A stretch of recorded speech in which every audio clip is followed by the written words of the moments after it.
আসামের ব্যস্ত শহর গুয়াহাটি থেকে মেঘের রাজ্য মেঘালয়ের রাজধানী শিলং, পাহাড়ের বুক চিরে তৈরি হওয়া ভারতের অন্যতম সেরা হাইওয়ে দিয়ে আজ আমরা পাড়ি দেব প্রায় 100 কিলোমিটার। 4 লেনের রাস্তা, জানলা দিয়ে আসা ঠান্ডা হাওয়া আর চোখের সামনে মেঘ পাহাড়ের মিতালি। আজকের ব্লগে আপনাদের স্বাগত জানাই গুয়াহাটি টু শিলং রোড ট্রিপে। আর সাথে থাকবে অনেক খাওয়া দাওয়া আর আমাদের হোটেল যেখানে আমরা স্টে করব গ্রেস, সেই হোটেলের রুম ট্যুর। তাই শেষ পর্যন্ত ব্লগটা স্কিপ না করে আমাদের সাথে থাকুন। এইটা খুব আলু। এখন আমি আছি কামাখ্যা স্টেশনের বাইরে। এখান থেকে গাড়ি করে শিলংয়ে যাব। শিলংয়ে পুলিশ বাজারে আমাদের হোটেল। অটোয় উঠলাম কামাখ্যা জাংশন থেকে। এখন যাচ্ছি হচ্ছে পল্টন বাজার। ওখান থেকে আমরা শিলং যাওয়ার গাড়ি নেব। অটো চার্জ করেছে 200 টাকা, প্লাস 30 টাকা হচ্ছে এখানকার পার্কিং চার্জ, 230 টাকা। এখন আমরা আছি গুয়াহাটিতে। কামাখ্যা রেলওয়ে স্টেশন থেকে বেরিয়ে পল্টন বাজার যাচ্ছি। ওখান থেকেই আমরা কার পাবো শিলং যাওয়ার। অটোয় করে ব্রহ্মপুত্র নদ ক্রস করার একটা আনন্দই আলাদা। অনেকটা বড় এই নদ এবং ব্রিজটাও অনেক বড়, লেন্থেও ব্রেথেও। আর চারিপাশে ঘিরে রয়েছে পাহাড়।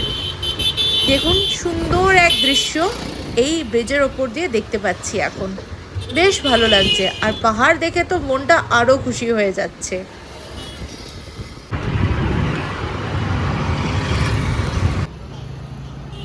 চলে এসেছি পল্টন বাজারে। এখান থেকেই আমরা যাব শিলং। ওই অটোটায় করে আজকে আমরা এসছি। এই যে অটো, গুয়াহাটির অটোর কালার ব্লু। আর এই গাড়িটা করে আজকে আমরা যাব শিলং। শিলং যাওয়ার জন্য আমাদের ভাড়া পড়েছে 2000 টাকা। পুরো গাড়িটাই আমরা আজকে রিজার্ভ করে নিয়েছি। আর আপনারা যদি শেয়ার করে যেতে চান সেক্ষেত্রে পার পার্সন ভাড়া পড়বে 500 টাকা।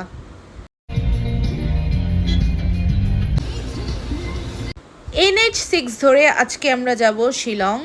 রাস্তা চারিপাশে খুবই সুন্দর, যেরকম আপনারা দেখতে পাচ্ছেন। চারিপাশটা গ্রিনারি, পাহাড় আর মাঝখান থেকে রাস্তা। এখন আমরা চলে এসেছি ব্রেকফাস্ট করতে হাইওয়ে ধাবাতে। এই ধাবাটা বেশ বড়, অনেকটা জায়গা জুড়ে পার্কিং রয়েছে, টয়লেটের ব্যবস্থা সব রয়েছে এই ধাবাটায়। পিঠের মতো দেখতে, আমাদের বাঙালিরা কিন্তু আমরা পাটিসাপটা করি ঠিক ওরকমই। এখানে 3টে ভাগ রয়েছে। একদিকে হচ্ছে লোকাল কুইজিনের, একটা হচ্ছে পিওর ভেজ, আর একটা হচ্ছে নন ভেজ আর চাইনিজের সেকশন ভাগ করা রয়েছে।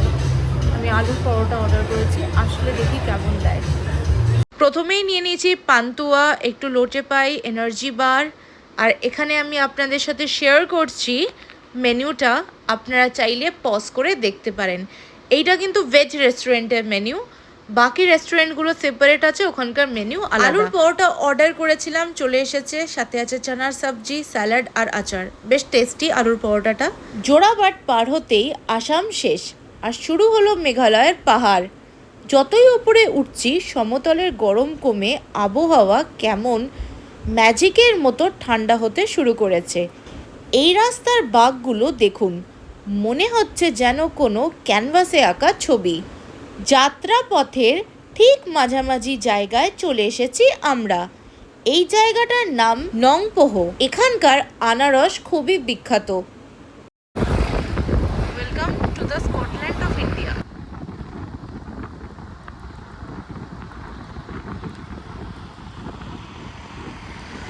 শিলং ঢোকার ঠিক 15 কিলোমিটার আগে এই যে বিশাল জলের সম্ভার দেখছেন, এরই নাম হলো উমিয়াম লেক বা বাড়াপানি। পাহাড়ের কোলে এই নীল জলরাশি দেখলে আপনার যাত্রাপথের সব ক্লান্তি এক নিমিষে দূর হয়ে যাবে। এখানে দাঁড়িয়ে একটা সুন্দর ছবি বা রিল বানানো কিন্তু মাস্ট।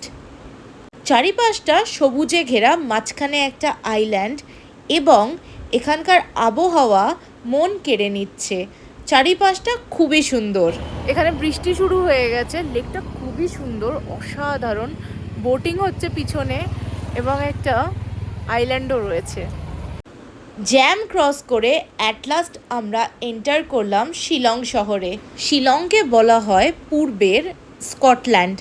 ব্রিটিশরা যখন ভারতে আসে এখানকার পাহাড়, পাইন বন, লেক এবং আবহাওয়া দেখে তাদের নিজেদের দেশ স্কটল্যান্ডের কথা মনে পড়ে যেত, তাই তারা এই নাম দিয়েছিলেন। সমুদ্রপৃষ্ঠ থেকে এর উচ্চতা প্রায় 4908 ফুট। শিলংয়ের আবহাওয়া সারা বছরই খুব মনোরম থাকে। গরমকালে যেখানে সমতলে মানুষ গরমে হাঁসফাঁস করে, সেখানে শিলং থাকে একদম ঠান্ডা। আর বর্ষাকালে তো কথাই নেই, চারিদিক কুয়াশা আর মেঘে ঢেকে যায়, মনে হয় যেন মেঘের ওপর দিয়ে হেঁটে চলেছেন। মেঘালয়ের রাজধানী হচ্ছে শিলং এবং শিলং শহরটি খুবই পরিষ্কার পরিচ্ছন্ন এবং শান্তিপ্রিয় একটি জায়গা। মেঘালয়ে ঘোরার বেস্ট টাইম বলা হয় বর্ষাকালে। শিলংয়ে একদিনের বেশ অনেকগুলো সাইট সিন আছে, সেটা আমরা কালকে করব। এখন আমরা রয়েছি পুলিশ বাজারে। পুলিশ বাজার এখানকার মূল বাণিজ্য কেন্দ্র ও শপিং হাব।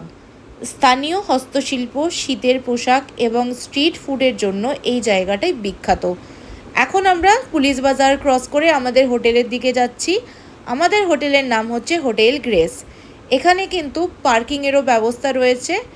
দেখুন কত বড় একটা পার্কিং এরিয়া রয়েছে, ঠিক রয়েছে পুলিশ বাজারের কাছে। পুলিশ বাজার থেকে আমাদের হোটেলের ডিস্টেন্স মাত্র 5 মিনিট পায়ে হেঁটে। চলে এসেছি আমাদের হোটেলের কাছে। এইদিকে ভারত সেবা আশ্রমও রয়েছে। আগামী 2 দিন আমরা এই হোটেলে থাকবো। হোটেলের নাম হচ্ছে গ্রেস।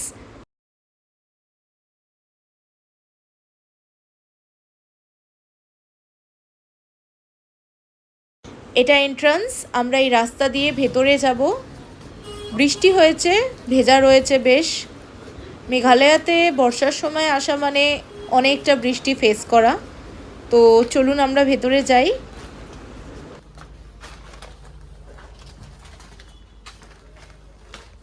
এটা রিসেপশন এরিয়া।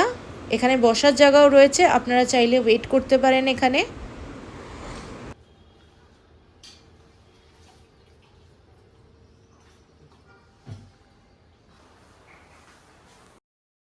আমাদের রুম নাম্বার হচ্ছে 108। চলুন তাহলে ভেতরে যাই। ভেতরে ঢুকেই ডান দিকে হচ্ছে বাথরুম। ওয়েস্টার্ন টয়লেট আছে, গিজার আছে এবং বেসিন, একটা মিরর, শাওয়ার সবই এখানে রয়েছে। শুধু গিজারের সকেটটা যদি একটু ঠিকঠাক থাকতো তাহলে আরও ভালো হতো। এই রুমটায় আমরা ছিলাম। এখানে ডাস্টবিন আছে। আমরা চেক আউটের সময় আপনাকে দেখাচ্ছি। কম্বল দিয়েছে, এটা ডাবল বেড। ওইদিকে একটা ড্রয়ার রয়েছে। এখানে একটা বড় সোফা, টেবিল, দুটো বসার জায়গা আছে। আর এইদিকে আরেকটা ডাবল বেড আছে, বালিশ দিয়েছে, সাইড টেবিল আছে। এখানে সব থেকে বেশি যেটা আমার ভালো লেগেছে যে অনেকগুলো চার্জিং পয়েন্ট আছে। চার্জিং পয়েন্ট দেখুন, একটা বড় মিরর আছে, টিভি রয়েছে, স্মার্ট টিভি। এখানে একটা বড় ডেস্ক রয়েছে। জোম্যাটো থেকে অর্ডার করলাম এই পেস্ট্রি। জোম্যাটো থেকে অর্ডার করলাম, মিক্স হয়ে গেছে পেস্ট্রিটা, বাট ঠিক আছে। আর বিস্কিট, এটাকেই রামবল বলছে এখানে। এটা খেতে খুব টেস্টি, খুব টেস্টি। আর সুইটটা খুব ব্যালেন্স। চিলি চিকেন, রুটি আর বেগুন ভাজা। আমি অর্ডার করেছিলাম বেগুন ভাজা, দিয়েছে বেগুনি।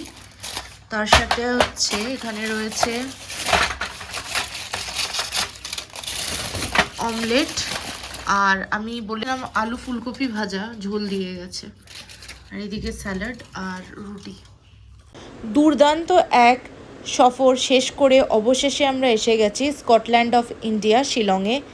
চারিদিকে পাইন বনের সুগন্ধ আর মেঘের ছোঁয়া। শিলং শহরের ভেতরে আমরা কি কি এক্সপ্লোর করব তা দেখতে হলে পরের পর্বের জন্য অপেক্ষা করতে হবে। আজকের ব্লগটা ভালো লাগলে অবশ্যই লাইক, শেয়ার আর সাবস্ক্রাইব করতে ভুলবেন না। দেখা হচ্ছে পরের পর্বে।